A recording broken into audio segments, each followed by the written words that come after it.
बनाई गई थी, एकदम डीजीपी आवास के सामने। मैंने देखा, एक बार मैं उधर से जा रहा था, मैंने कहा हवाली हवेली किसने बनाई है? तो पता लगा कि एक माफिया ने। हमने कहा इसको कब्जे में ले लो। लोगों की समझ में नहीं आ रहा था क्यों कब्जे में ले रहे। हमने कहा कब्जे में लो, मैं बताऊंगा क्या करना है। और बहनों और भाइयों, कब्जे में लिया गया, फिर उस हवेली पे बुलडोजर चलवाया गया और फिर उस हवेली पर हमने आवास बनाए, 72 गरीबों के लिए 2.5 लाख बिल्डिंग बनाई, ऊंची ऊंची बिल्डिंगें बनवाई है। और सबको चाबी सौंप करके आया हूं मैं बिहार चुनाव में।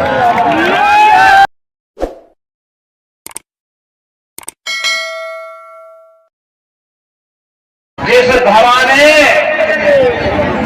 कांग्रेस के द्वारा जब लोकतंत्र का गला घोटा जा रहा था, उस समय की निरंकुश तानाशाही कांग्रेस की सरकार के खिलाफ हुंकार भरी हो,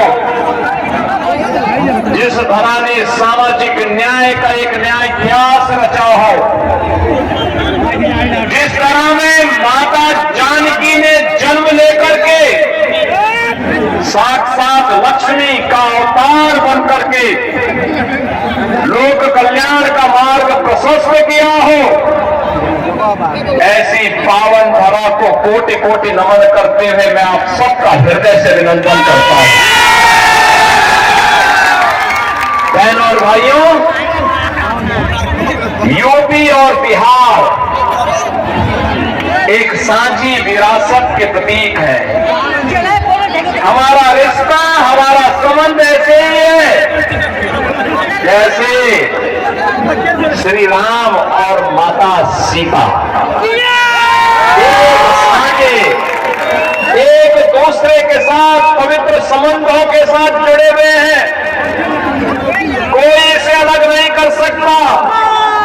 और यही पवित्र संबंध उत्तर प्रदेश और बिहार के बीच में आज भी उसी रूप में बने हुए हैं।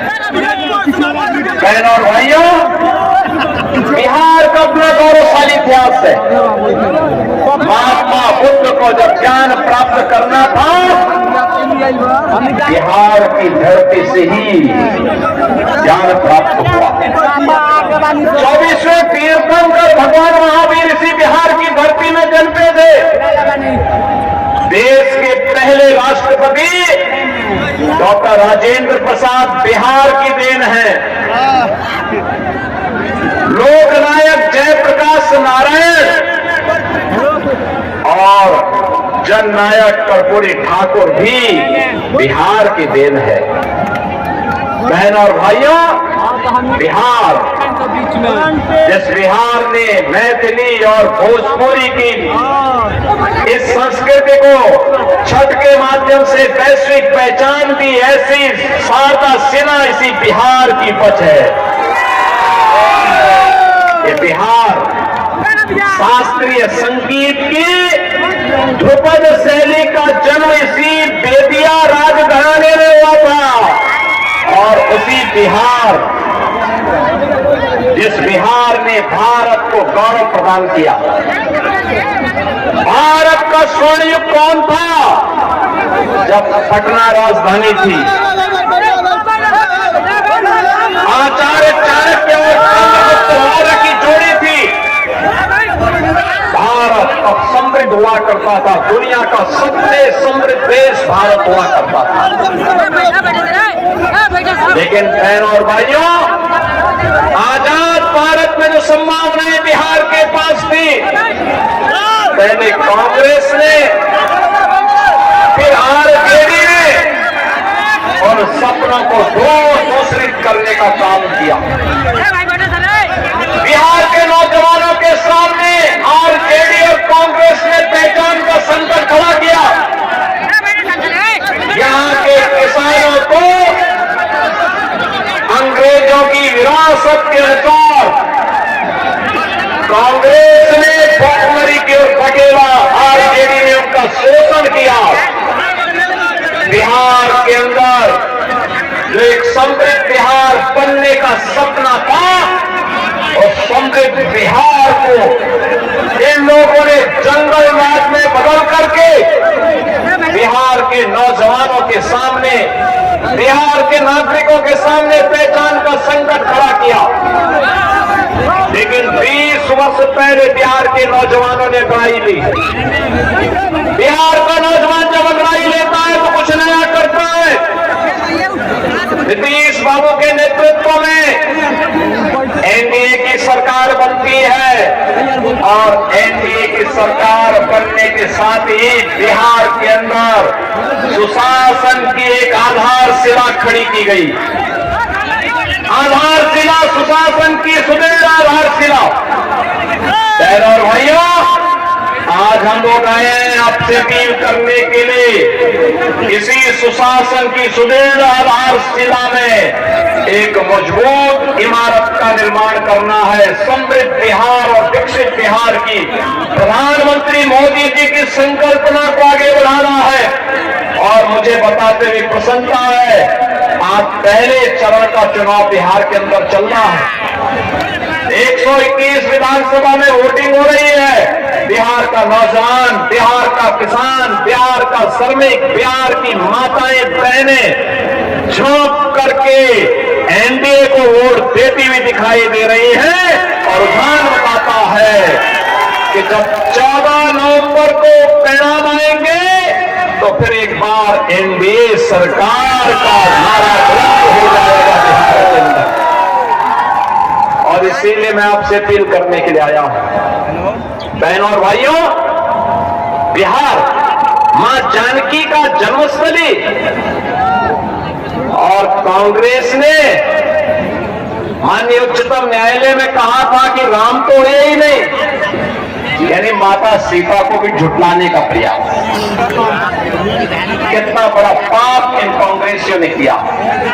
बिहार के अंदर पश्चिमी, यानी यहां पर वाल्मीकि आश्रम है, महर्षि वाल्मीकि को भी झुटलाने का प्रयास। ये कांग्रेस का पाप है। कांग्रेस भारत की विरासत का अपमान करती है, भारत की आस्था का अपमान करती है, और इसलिए उसने उच्चतम न्यायालय में शपथ पत्र दिया, राम हुए ही नहीं, कृष्ण हुए ही नहीं। कैसी मूर्खतापूर्ण बातें लोग करते हैं। आरजेडी ने राम मंदिर के रथ को रोक दिया था, और इनका पार्टनर एक सपा है उत्तर प्रदेश में, उसने राम भक्तों पर गोलियां चला करके नौलहान किया था अयोध्या को। लेकिन हम तब भी कहते थे, राम लला हम आएंगे मंदिर, लाठी गोली खाएंगे, और जो कहा वो करके दिखा दिया ना। ये तब हो पाया जब मोदी जी प्रधानमंत्री और डबल इंजन की सरकार उत्तर प्रदेश में बीजेपी की थी। अयोध्या में राम मंदिर का निर्माण हो गया। राम मंदिर के निर्माण से पहले याद करना, अयोध्या में एयरपोर्ट, इंटरनेशनल एयरपोर्ट बना है, और इंटरनेशनल एयरपोर्ट का नामकरण महर्षि वाल्मीकि के नाम पर भी किया गया है। वहां पर जो रसोई बनी है, जहां पे जाने वाले श्रद्धालुओं को फ्री में प्रसाद मिलता है, ये प्रसाद मिलता है माता सबरी रसोई में। और जहां रेन बसेरा बने हैं ना, ये रेन बसेरा बने हैं निषाद राज के नाम पर, निषाद राज के नाम पर। आप अयोध्या में आइए, 25 नवंबर को प्रधानमंत्री जी आ रहे हैं अयोध्या में, तब देखना अयोध्या में तो भव्य राम मंदिर का निर्माण हुआ है। बहनों और भाइयों, वहां पर भगवान राम भी है, राम दरबार भी है, मां जानकी भी है, लक्ष्मण जी भी है, और हमारे बजरंग बली भी है।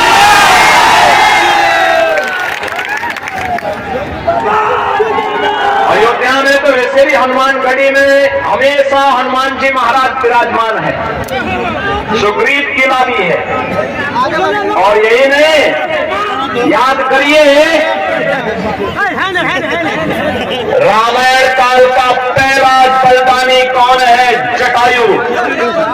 गिद्धराज जटायु भी राम मंदिर की तरफ देख रहा है। थोड़ा देखिए कितना भाव बेल करने वाला दृश्य है। और सेतु निर्माण के लिए जिस गिलहरी ने योगदान दिया, वह गिलहरी का भी एक मूर्ति लगाई गई है। बहन और भाइयों, ये है भारतीय संस्कृति, कृतज्ञता ज्ञापित करने की संस्कृति। ये कांग्रेस और आरजेडी कृतज्ञता ज्ञापित करना नहीं सिखा सकती। अगर अयोध्या में भगवान राम का भव्य मंदिर का निर्माण हुआ है, एनडीए की सरकार सीतामढ़ी में भी मां जानकी के भव्य मंदिर के निर्माण के कार्य को आगे बढ़ा चुकी है, आगे बढ़ा चुकी है। एनडीए का रथ रुकने वाला नहीं है। बिना रुके, बिना डिगे, बिना झुके ये लगातार डबल स्पीड से, बुलेट स्पीड से आगे बढ़ रहा है। और इसीलिए बहनों और भाइयों में आ रहा कहने के लिए आया हूं, एक तरफ आपकी आस्था का सम्मान, विरासत को लेकर के मोदी जी के नेतृत्व में एनडीए चल रही है, और दूसरी तरफ विकास। आज बिहार के अंदर क्या नहीं है? आज बिहार के अंदर सड़क है, बिहार के अंदर रेल की कनेक्टिविटी है, बिहार के अंदर मेट्रो का भी संचालन हो रहा है, बिहार के अंदर एयर कनेक्टिविटी के रूप में एयरपोर्ट पटना में, गया में और आपके दरभंगा में भी है। बहनों और भाइयों, अभी नहीं, मैं कल काशी में था, अभी नहीं, वाराणसी में देव दीपावली के आयोजन के साथ में जुड़ा था। लाखों की संख्या में श्रद्धालु काशी में आए थे, और मैं काशी से आज सुबह ही चला हूं। अभी सीतामढ़ी की सभा करके फिर मैं यहाँ आया हूँ। मैं देख रहा हूँ बिहार अब बदलने का एकदम बदल चुका है। आगे बढ़ने के लिए समृद्ध बिहार बनने की ओर उत्सुक दिखाई दे रहा है। बहनों और भाइयों, आरजेडी के समय 1990 से लेकर के 2005 के बीच 60 से ज्यादा जातीय नरसंहार की घटनाएं इस बिहार में हुई थी। 30,000 अपहरण की घटनाएं हुई थी। अपहरण, इंजीनियर का अपहरण, डॉक्टर का अपहरण, व्यापारी का अपहरण, बच्चे का अपहरण, और तो और आरजेडी के समय में सड़क का भी अपहरण हो जाता था, पुल का भी अपहरण हो जाता था। पेशेवर अपराधी और माफिया इनकी शागिर्द बनते थे। बहनों और भाइयों, इसीलिए हमने कहा, यूपी के लोगों ने कहा कि अपराधियों के खिलाफ इनके पार्टनर बनाई गई थी, एकदम डीजीपी आवास के सामने। मैंने देखा, एक बार मैं उधर से जा रहा था, मैंने कहा हवेली किसने बनाई है? तो पता लगा कि एक माफिया ने। हमने कहा इसको कब्जे में ले लो। लोगों की समझ में नहीं आ रहा था क्यों कब्जे में ले रहे। हमने कहा कब्जे में लो, मैं बताऊंगा क्या करना है। और बहनों और भाइयों, कब्जे में लिया गया, फिर उस हवेली पे बुलडोजर चलवाया गया, और फिर उस हवेली पर हमने आवास बनाए। 72 गरीबों के लिए 2.5 लाख बिल्डिंग बनाई, ऊंची ऊंची बिल्डिंगें बनवाई है। और सबको चाबी सौंप करके आया हूं मैं बिहार चुनाव में। ऐसे ही प्रयागराज में भी हम लोगों ने किया था। ये माफिया और इन पेशेवर अपराधियों को कभी भी सत्ता का स्वाद नहीं चखने देना चाहिए। जब भी चखाओगे इसकी कीमत चुकाओगे। बहनों और भाइयों, मैं आपका आह्वान करने के लिए आया हूं, करने की इच्छा शक्ति होनी चाहिए। कैसे मोदी जी ने भारत को बदला है। आज भारत में विकास भी है, विरासत का सम्मान भी है, गरीबों का कल्याण भी है। जो कार्य कांग्रेस 70 वर्षों में नहीं कर पाई, 65 वर्षों में नहीं कर पाई, मोदी जी ने 11 वर्ष में करके दिखा दिया। याद करिए, बिहार के अंदर, देश के अंदर भाई, बिहार के अंदर भी मेडिकल कॉलेजेज है, इंजीनियरिंग कॉलेज है, NIT है, IIM है, एम्स है और चिकित्सालयों की भी एक लंबी श्रृंखला है। आपके तो सांसद भी चिकित्सक हैं। उनके पूज्य पिता डॉक्टर मदन प्रसाद जायसवाल जी भी बहुत अच्छे चिकित्सक थे। हम लोग एक ही साथ दिल्ली में रहते थे। और बहनों और भाइयों, यही कहने के लिए मैं आज आपके पास आया हूं। आप बिहार के अंदर वो सब कुछ है जो बिहार को आगे बढ़ाने के लिए एक सुदृढ़ नींव का काम करेगी। मोदी जी ने 80 करोड़ गरीबों को फ्री में राशन, 50 करोड़ गरीबों को 5 लाख रुपए प्रतिवर्ष स्वास्थ्य की सुविधा। कहीं भी देश के अंदर जाइए, स्वास्थ्य की सुविधा, कहीं भी देश के अंदर जाइए, बिहार का नौजवान अगर अपना राशन कार्ड लेकर के तमिलनाडु में जाएगा, कश्मीर में जाएगा, वहां भी उस बिहार के राशन से, राशन कार्ड से वहां भी राशन ले सकता है, कोई मना नहीं कर सकता। One nation one ration card. आप याद करिए, 46 करोड़ गरीबों के बैंक में अकाउंट खोल देना।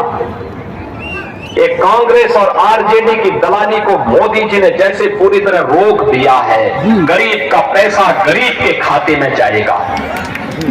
ये मोदी जी को जो गाली देते हैं इसलिए देते हैं क्योंकि मोदी जी ने इनकी दलाली बंद कर दी और पैसा गरीब के खाते में, महिलाओं के खाते में सीधे जाने लग गया है। और बहनों और भाइयों, एक और यह सुविधा, और दूसरी तरफ याद करिए, जिन लोगों के पास LPG के सिलेंडर नहीं थे, एक कांग्रेस के लोग 25,000 50,000 में ब्लैक करते थे। मोदी जी आए, कहा नहीं, हर गरीब को रसोई गैस का सिलेंडर मिलना चाहिए, उज्ज्वला योजना का कनेक्शन फ्री, और गरीब के घर में शौचालय फ्री। 4 करोड़ गरीबों के सिर को ढकने के लिए प्रधानमंत्री आवास दे दिया। 3 करोड़ लोगों के घर में बिजली के कनेक्शन फ्री। आरजेडी के समय तो आपके यहाँ बिजली नहीं आती थी। आप मुझे बताओ, आज के समय में मोबाइल फोन चार्ज करना होगा तो क्या लालटेन की लाइन में चार्ज करेंगे? अरे आपको अपना टैबलेट या लैपटॉप हो या स्मार्टफोन हो, अगर इसको चार्ज करना है तो बिजली चाहिए, तो बिजली तो एनडीए देगी। लालटेन की लाइन पे ये लोग क्या करते थे, लालटेन दिखाते थे और उसको चुपचाप बंद करके फिर रात को डकैती डालते थे।